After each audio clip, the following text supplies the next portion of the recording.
السلام عليكم ورحمة الله. توحيد الجهود لمكافحة التهديد الإرهابي ومناشدة أوروبا رفع العقوبات عن سوريا من أهداف زيارة وفد من البرلمان الأوروبي إلى المنطقة، مع رئيس الوفد نائب رئيس لجنة العلاقات الخارجية في البرلمان الأوروبي خافير كوزو. نستطلع هذه الزيارة ومعانيها اليوم من الداخل. معكم زينب صفار، تابعونا.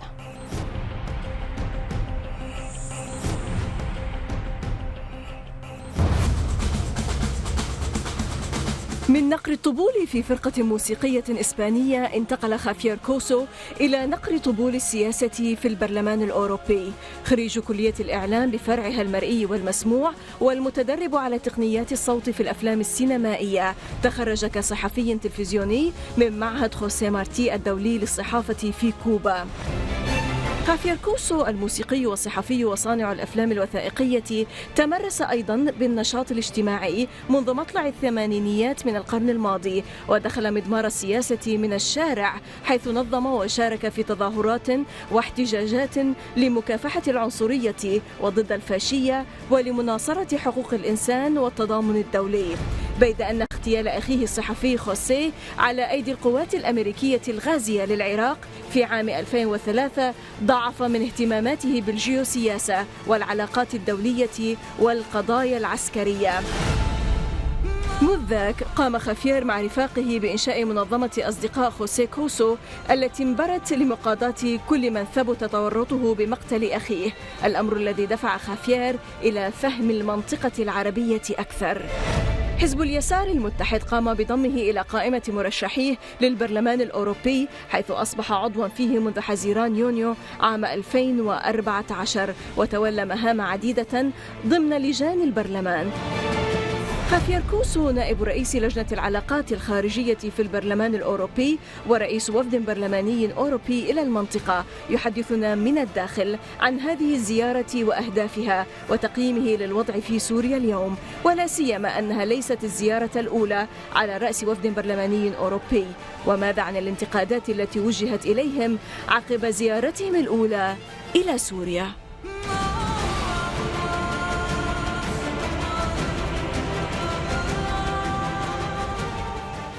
Spanish member of the European Parliament, Javier Coso, Deputy Chairman of the Foreign Affairs Committee at the European Parliament. Welcome to Min al-Dakhil from the inside, sir. Always welcome, sir. Well, today, Javier, you are heading a 6-member delegation to the region, to Syria, to Lebanon. First of all, what are the goals of your visit, to start with? And today, as you wrap up this visit, how do you assess what you have heard and what you have seen? Bueno, primero hay que poner en antecedentes, ¿no? Diferentes parlamentarios hemos hecho en momentos también diferentes viajes a Siria. ¿Por qué razón? Pues porque nosotros veíamos la parálisis por parte de la Unión Europea, que dice que habla con todos los actores, pero luego tiene rotos los hilos, por ejemplo, con el gobierno sirio, que para nosotros es una parte fundamental en la resolución del conflicto. Entonces, hablando con otros diputados, decidimos juntar los esfuerzos, es decir, unirnos, para crear un grupo de apoyo al proceso de paz en Siria, pero entendiéndolo de una manera en que todos los actores, incluyendo una parte tan importante como el gobierno sirio, que tiene población, que tiene apoyo, que tiene fuerza militar y que tiene territorio, además es un Estado reconocido en Naciones Unidas, debe de estar en conversaciones no solo con el Parlamento, sino también con la Unión Europea. Los objetivos que buscábamos es normalizar esa relación. No puede ser que la Unión Europea cada día se quede fuera de toda la discusión global. No solo tenemos un peligro de implosión por todos los problemas que estamos teniendo actualmente, por ejemplo la no solidaridad con Grecia, el maltrato a los refugiados, son personas especialmente protegidas según la legislación europea, sino que además estamos fuera de la discusión internacional. Este viaje ha supuesto para nosotros una gran satisfacción, porque en mi caso es el tercer viaje, empuje, pero este segundo ha tenido mucho más contenido. ¿Por qué razón? Porque hemos podido, por ejemplo, ir a Alepo, hemos estado en Damasco reunidos con diferentes instituciones y a todos los niveles, pero sobre todo lo más importante que queríamos buscar, aparte de esa normalización institucional, los hilos diplomáticos, los hilos de contacto no se deben romper nunca, sino también es ver sobre el terreno y contar a nuestros electores, a nuestros compañeros diputados y a la Comisión Europea lo que pasa, porque yo que vengo del mundo del periodismo creo que los grandes medios, el mainstream de los medios de comunicación, forman parte de una guerra propagandística en donde cada vez hay menos verdad, ¿no? Yo creo que el periodismo de guerra, y yo tengo mucho que hablar de ello por razones familiares, cada día pierde más porque solo se utiliza una fuente, solo se utiliza una voz o una única visión, y yo creo que la riqueza del periodismo son la diversidad de fuentes y el comprobar sobre el terreno lo que está pasando. Exactly.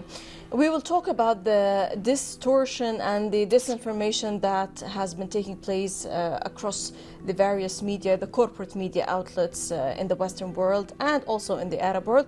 But allow me here to ask you, first of all, I would like you to tell me about the members of your delegation. Who is along with you in your visit to Syria?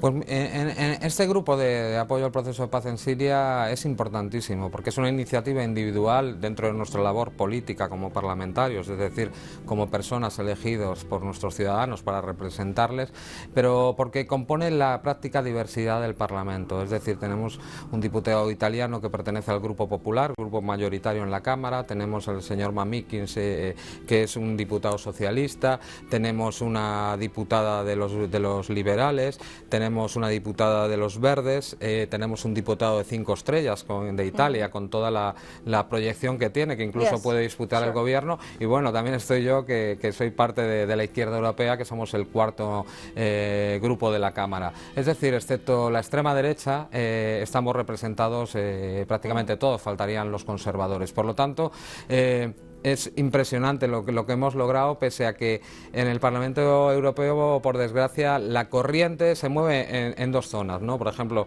ahora con la rusofobia, todo es culpa de Rusia, y en el caso pues de Siria o de la región, también con la culpabilización absoluta, por ejemplo, del gobierno sirio o de cualquier otro intento de entender la realidad regional diferente. O sea, no hay realmente debate, sino unas únicas ideas que la mayoría de los parlamentarios beben de la prensa y luego plasman directamente en sus intervenciones.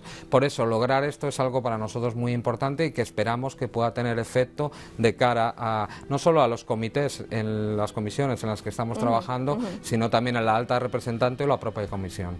Yes. Sir, this is not your first visit to Syria. Last year, in July 2016, you also headed a delegation, maybe a delegation of 5 members of the European Parliament. You came all the way to Syria to see what was going on. And actually, my question here is, what has changed? Before we get into the details of your visit, what has changed between July 2016 and today, March 2017, in Syria? Hombre, yo creo que ha cambiado muchísimas cosas. En primer lugar, hemos podido ir a Alepo, a un Alepo que ha sido liberado, ¿no? Which you couldn't go back then, because there was intensive fighting back then. Claro. Nosotros lo pedimos en julio poder ir, pero nos dijeron que las condiciones de seguridad no eran las adecuadas, ¿no? Esta vez hemos podido ir, hemos podido aterrizar en Alepo, hemos podido pasear por sus calles, hemos podido comer en el medio de una plaza preciosa en un restaurante, es decir, hemos podido testar, ver por nuestros propios ojos la vida diaria, la devastación, porque además eso no se cuenta en la prensa occidental. Los ciudadanos y ciudadanas de Alepo estaban sin agua, y estaban sin agua porque grupos terroristas tenían tomada el punto de agua que surtía a la ciudad de Alepo. Eso es un crimen de guerra, porque no se cuenta en la mayoría de los medios de comunicación, sin prácticamente electricidad, pero aún así con un deseo de vida de la gente, de salir, de recuperar sus casas o por lo menos reconstruir las que le quedan. Entonces, en ese sentido, eso ha cambiado. Evidentemente ha habido un progreso por parte del gobierno sirio, de sus aliados, y un retroceso por parte de de los grupos terroristas. Y yo creo que es un momento importantísimo porque además, aún en el empeño de diferentes países de Europa, podría citar en política exterior Gran Bretaña o Francia, distinguidamente con una obsesión para tumbar al gobierno sirio, yo creo que después de los efectos que hemos tenido en París, hace poco, ayer cumplíamos 13 años, si no me equivoco, de la masacre del 11 de marzo en mi país, en que murieron 190 personas, los atentados en París, los atentados en Bruselas, lugares donde paseamos todos los diputados para nuestro trabajo, la opinión pública empieza a entender que hay mucha culpabilidad también por parte de determinados gobiernos europeos, por no hablar de otros de la región, por ejemplo el Golfo, Turquía, en la promoción de esos elementos terroristas, porque por ejemplo en todos los casos europeos se entrenaron en lugares arrebatados al gobierno sirio esos terroristas que además eran europeos. Entonces en este momento en que está cambiando la percepción, yo creo que es muy importante haber podido estar sobre el terreno, haber podido ver lo que pasaba en Alepo. Además nos reunimos por ejemplo con líderes religiosos, con la Media Luna Roja, con el gobernador de Alepo, y eso es una manera también de estar con esta corriente que tiene que acompañar al paso a paso de la victoria pues, sobre el terrorismo, que es algo que no solo va a venir bien a Siria, no solo va a venir bien a la región, sino a nosotros, a Europa, que somos vecinos. Exactly. In talking about Aleppo Governor Hussein Diab said that the victory in Aleppo, which was made possible thanks to the steadfastness of Syrians and their solidarity with the Syrian army and leadership, constitutes a prelude for clearing Syria of terrorism and a severe blow to terrorist plots. Now, I would like you here to tell me, how did you comprehend, back where you come from in particular, how did you comprehend the liberation of Aleppo and the victory there, which is already, recasting the regional landscape in a very dramatic fashion? Está claro, yo pertenezco también a la Subcomisión de Seguridad y Defensa, también estudiamos los temas militares, y cuando ves que durante 6 años pues ha habido una cohesión, porque se ve prácticamente entre ese ejército árabe sirio con sus aliados, además aliados legales según el derecho internacional, con su propio pueblo, porque si no una nación o un pueblo no puede soportar ese esfuerzo militar. Se habla de entre 60.000 y 80.000 soldados muertos en combate en un país pequeño, con un ejército pequeño.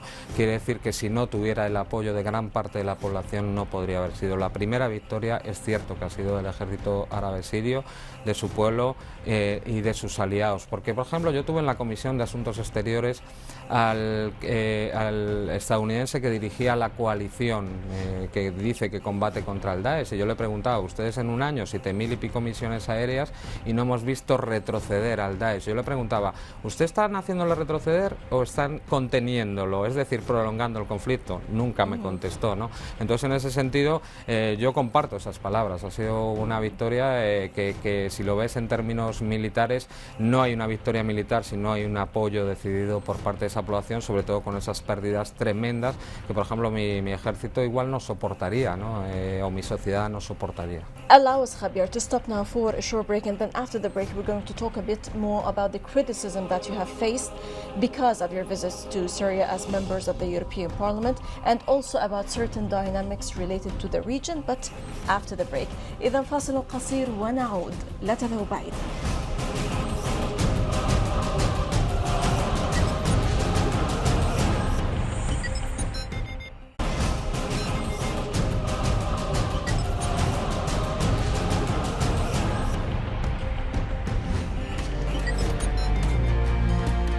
عقب زيارة خافير كوسو نائب رئيس لجنة العلاقات الخارجية في البرلمان الأوروبي، انتقد رئيس لجنة الشؤون الخارجية سيفن ميكسر بحدة زيارته تلك لسوريا في تموز يوليو عام 2016 ولقائه مع الرئيس السوري بشار الأسد، وقد أوضح أن هذه الزيارة لم يقرها البرلمان الأوروبي رسميا ولن يدفع ثمنها من ميزانية البرلمان. اليوم، هل زيارة خافير كوسو على رأس وفد من مختلف الأطياف الحزبية الأوروبية هي مهمة منسقة مع البرلمان الأوروبي، وبذلك تأتي في سياق الانفتاح على الحكومة السورية؟ Bueno, hay que aclarar, y yo lo decía bien al principio, es una iniciativa individual de determinados diputados, porque nunca hemos tenido colaboración por parte del Parlamento Europeo. Cuando nosotros volvemos, por ejemplo, esas críticas, supongo, del anterior presidente de la Comisión de Asuntos Exteriores, el señor Brok, las haría a la prensa, porque a mí no me las hizo en ningún momento, y yo soy parte de esa presidencia, porque soy uno de sus vicepresidentes, ¿no? Criticaron muchísimo, claro, porque a ellos no les gusta moverse de ese dogma, ¿no?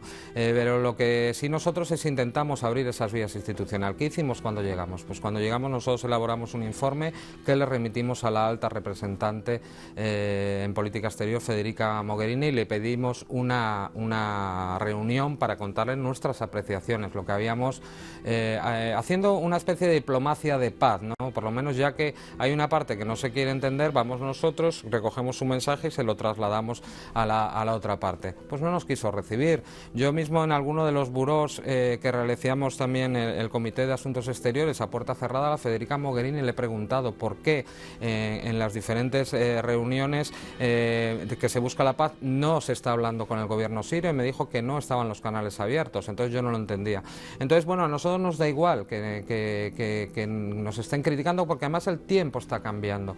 Hemos tenido noticia de que posiblemente un representante del Ministerio de Asuntos Exteriores sirio pueda ir a Francia a participar en el Parlamento, y nosotros queremos aprovechar eso. Es decir, vamos a ir otra vez, vamos a tener el miércoles próximamente, 3 días después de la visita, una rueda de prensa. Vamos a volver a ofrecer a la Federica Mogherini nuestra interlocución, y vamos a seguir insistiendo, porque la otra vez también le pedimos al presidente Brok de la Comisión que nos permitiera invitar a la presidenta del Parlamento sirio y al presidente, a su homólogo de la Comisión de Asuntos Exteriores, y su respuesta fue un tajante no. Entonces nosotros, como representantes políticos que queremos soluciones políticas, nos negamos a aceptar. Por lo tanto, no es una visita oficial del Parlamento Europeo, pero sí es una visita de miembros electos del Parlamento Europeo. Yes, and this says, sir, upon your visit, you said that you're going to relay what you have seen back in Syria, what you have witnessed with your own eyes, what you have heard. And also you have said that you're going to try to debunk this media distortion and disinformation that is taking place in the West, and is just, distorting all the images, the real stuff that is going on in Syria. And you're going to talk also about the negative repercussions of the economic sanctions on the Syrian people, imposed on the Syrian people, and which is also damaging the health services sector. How did the people to whom you relayed your messages welcome these or this information? Bueno, nosotros lo hacemos de diversas maneras. O sea, en primer lugar, los contactos con la prensa, la rueda de prensa que es la que vamos a tener, y luego yo participo, yo utilizo todas las redes sociales, y aparte nosotros desarrollamos una labor también en nuestros propios estados. Es decir, nosotros nuestra jornada laboral, yo que vengo también del mundo de la imagen, que a veces son larguísimas, pues esto no tiene comparación. Se trabaja de lunes hasta el domingo. Entonces lo que intentamos es... But how did the people interact with all the information that you put forward? A mí me ha sorprendido, porque curiosamente hay por parte del tamizado de algunos medios sí han contado nuestro viaje, por ejemplo en julio, de una manera positiva, pero yo lo que me ha llevado la sorpresa es cuando lees los comentarios, por ejemplo, cuando lees o la interacción que tenemos en las redes sociales, en Twitter, en Facebook. Por eso hablaba de ese cambio, o sea, van empezando a cuestionarse y a entender. Es cierto que nosotros tenemos un muro, es decir, nosotros intentamos explicar todo esto, y luego en los grandes medios de comunicación se recoge a veces muy poquito, no se recoge lo que queremos decir, y simplemente se hace a veces para demonizar, ¿no? Pero aún así nosotros pensamos que repitiendo y repitiendo, y además contándolo y gritando, aunque nuestra función no es la de medio de comunicación, nuestra función realmente es la de tratar de cambiar la visión de la Unión Europea, la visión del Parlamento Europeo, que está fuera de la solución de un problema. Es más, es un obstáculo, porque además hay determinados países que han intervenido de una manera injerencista. Es decir, para mí el ideario fundamental en el que me baso en las relaciones internacionales se llama Carta de Naciones Unidas, y dentro de ello no existe ni la guerra preventiva, ni existe el derrocamiento violento de un gobierno, ni existe la injerencia en los asuntos internos de otros estados. En el orden internacional lo que existen son estados soberanos que se someten en sus relaciones diplomáticas en el orden del derecho internacional. Por lo tanto, vamos a seguir trabajando en ese sentido, exactamente igual que las sanciones. ¿Quién es la Unión Europea para poner sanciones unilaterales que van contra el derecho y que además atacan directamente a la población? Porque lo tenemos comprobado. Es que yo vengo de militar en movilización y sabemos lo que pasó en Irak. 500.000 de niños muertos, y Madeleine Albright decía que era un precio justo para pagar. Pues para mí hacerle pasar mal a la sociedad civil no es un precio justo para pagar, porque es perverso. Lo que se trata es de que esa población tenga carencias para que se rebele contra su gobierno. ¿Y quiénes son los países europeos para decidir si un gobierno puede seguir o no más que sus propios ciudadanos? Allow me to ask you my final question here, and I cannot but ask you about something which is very personal to yourself, sir, which is what happened with your brother Jose, who was also a journalist and who was in Baghdad and was killed by the US forces. Can you tell us about the circumstances that led to his killing and the judicial battle that you've waged and what happened? Please, briefly, if I may ask. Bueno, mi hermano fue asesinado por la Tercera División de Infantería Acorazada del Ejército de los Estados Unidos en Bagdad el 8 de abril en un ataque coordinado contra Al Jazeera, contra Abu Dhabi Televisión y contra el Hotel Palestina. Hubo una intencionalidad clara de quitar las 3 señales en directo, y a la vez el que dio la orden estaba al otro lado del río, dejando que los periodistas de la Fox contaran sus mentiras, porque eran absolutamente mentiras. Nosotros iniciamos una batalla judicial, la familia, que conseguimos incluso que el juez hiciera una reconstrucción judicial en Bagdad, inédita en la historia. Conseguimos la primera orden de búsqueda y captura contra militares estadounidenses por crimen de guerra, y ante todos esos avances del magistrado, porque era claro que todas las evidencias, incluso los visores optométricos del carro de combate que podían ver perfectamente, no había ataques sobre esos carros que estaban en el puente al Yumurilla, todas esas evidencias concluían hacia una instrucción que señalaba culpables claro de posible crimen de guerra, es decir, de vulneración de las convenciones de Ginebra. Y ante eso, ¿qué hizo mi gobierno? Pues en vez de apoyar, lo supimos por los papeles de Wikileaks, conspirar con el ejército, con el Estados Unidos para parar el caso de un ciudadano español, y como no podían pararlo, han cambiado la legislación, han quitado la jurisdicción universal, le han limitado nuestra actuación en derecho internacional, y ahora nos hemos quedado sin tutela judicial efectiva. No solo nosotros, sino, por ejemplo, una mujer que es secuestrada fuera de España por trata de blancas, si los que la han secuestrado no están en España, no se le pueden juzgar. Una locura. Nosotros ahora estamos intentando cambiarlo dentro del Parlamento, vamos a ir al Tribunal Constitucional, y siempre nos quedará la vía de Estrasburgo, porque sabemos, todos los juristas que hemos consultado piensan que es una locura. Por lo tanto, sabemos, creemos y confiamos que toda la lucha que ha desarrollado la familia, los compañeros de mi hermano y la sociedad de mi país va a conseguir reabrir este caso. Wish that justice would at the end of the day prevail in the case of your brother Jose. Spanish member of the European Parliament, Javier Couso, Deputy Chairman of Foreign Affairs Committee at the European Parliament. Many thanks indeed for joining us. شكرا, un placer. أهلا وسهلا, you're always welcome, sir. إذا لقاء جديد في الأسبوع المقبل مع ضيف جديد بقضية جديدة ودائما من الداخل. للمزيد من التواصل بريدنا theinsight@almayadeen.net وصفحتنا على الفيسبوك من الداخل. من كل فريق عمل من الداخل من كل الميادين. السلام عليكم ورحمة الله.